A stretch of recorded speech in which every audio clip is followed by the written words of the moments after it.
For my learning portfolio, I created three distinct objects that have a constructivist approach to them. The first one being an infographic, second being an interactive classroom website mockup, and the third being a simulation game.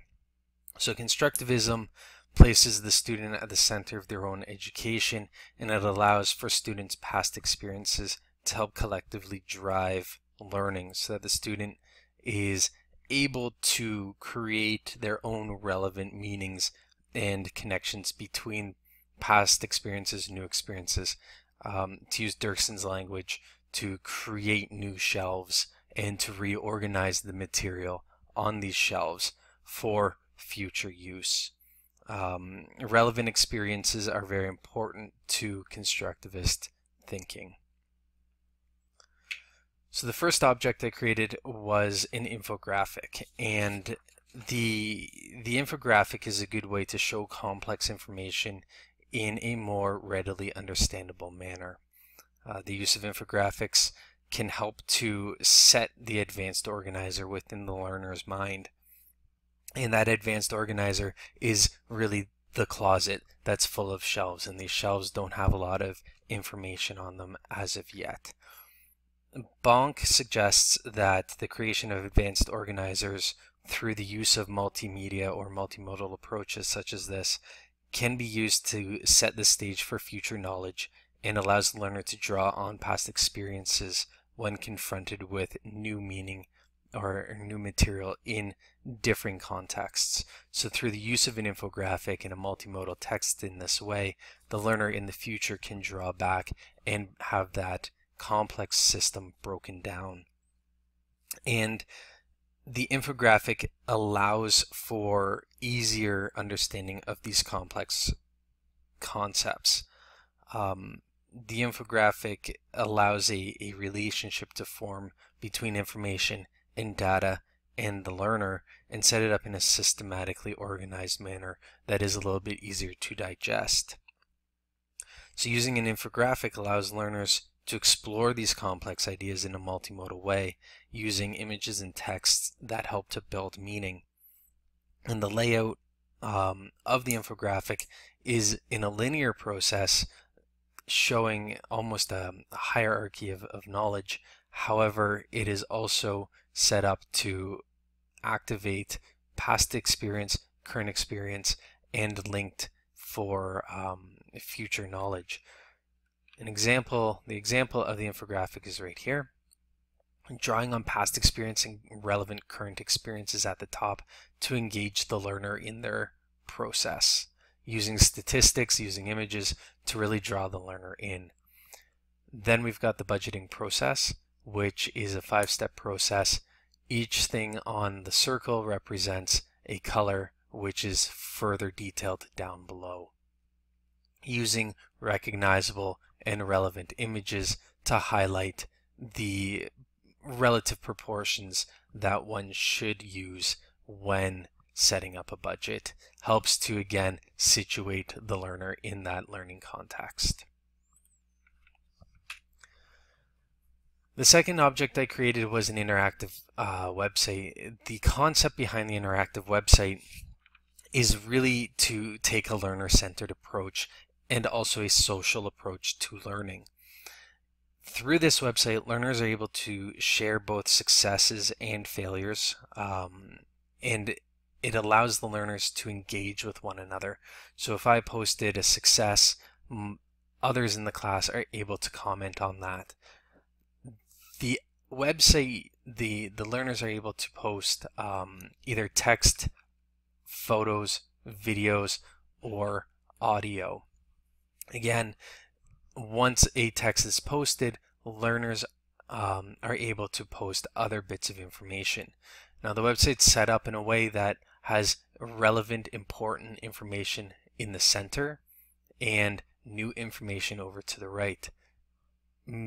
Not meaningless, but less important information is at the top and along the left-hand side. It follows a Western reading, English reading kind of left to right direction.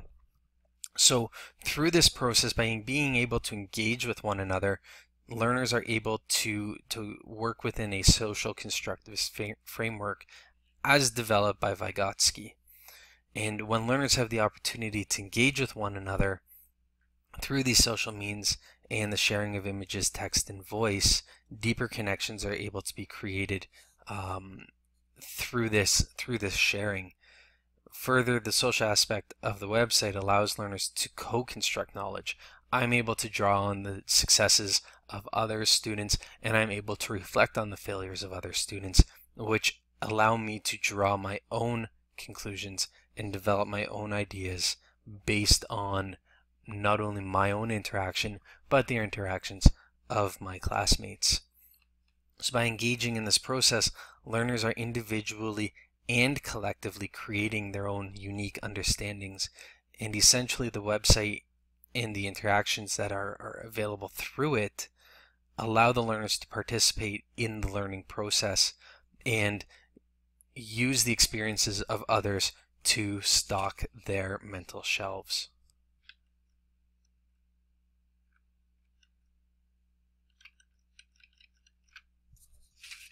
The third object is a simulation.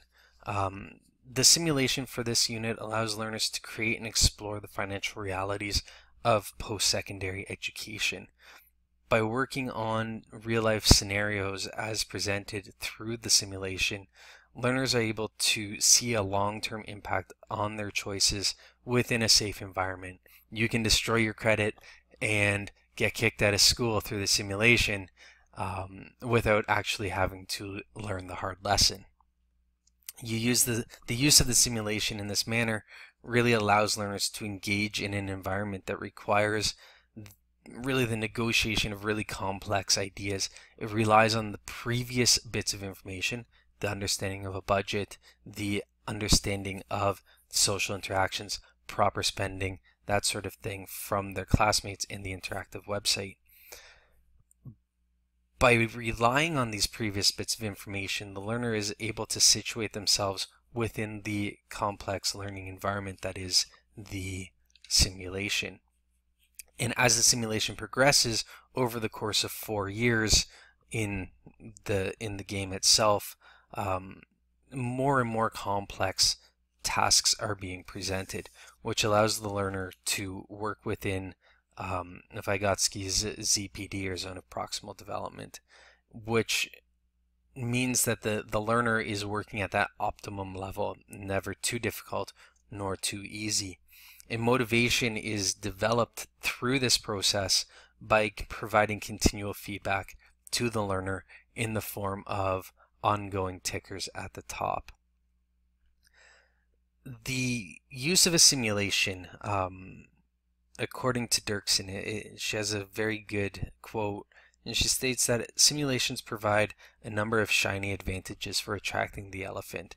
So there is feedback, constant feedback, there's risk, there's context, it's interesting, there are challenges that the big overriding elephant is able to engage with, but it also allows for immediate rewards, punishments, and consequences that make it really a graspable experience. It's engaging the episodic memory. By putting the learner in the task, they are able to engage in a environment that is similar to their own. So as the learner goes through it, it is a personalized experience. They are able to create the avatar, helping to set it in their mind. They are able to negotiate different concepts. They create a financial goal, something that is relevant to them. Get rid of debt, make more money, have a car. They have to rely on previous knowledge, that use of the infographic, to build a budget. These numbers at the top in a workable format would update as these choices are made. Every choice has a consequence. Sometimes the consequences are negative, and that negative would draw on either the bank account or increase debt.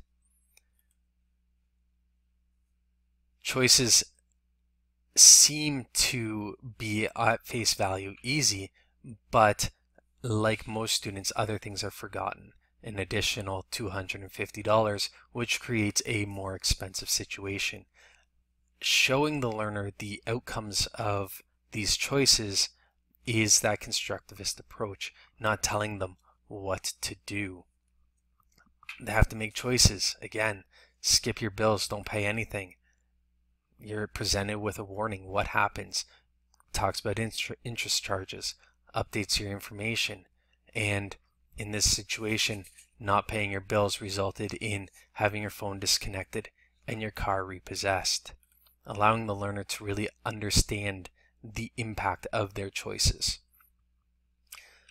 This impact also allows the learner to go back and replay their choices, and allows them to really engage with the learning process. So with these learning objects, there would be a paradigm shift involved, moving from a typical stand and deliver approach to a constructivist approach. The infographic allows for the visualization of complex processes. The website allows for the social creation of ideas, and the simulation allows students to apply knowledge and skills while working within their ZPD, which helps to solidify learning. That is my learning object portfolio. Thank you.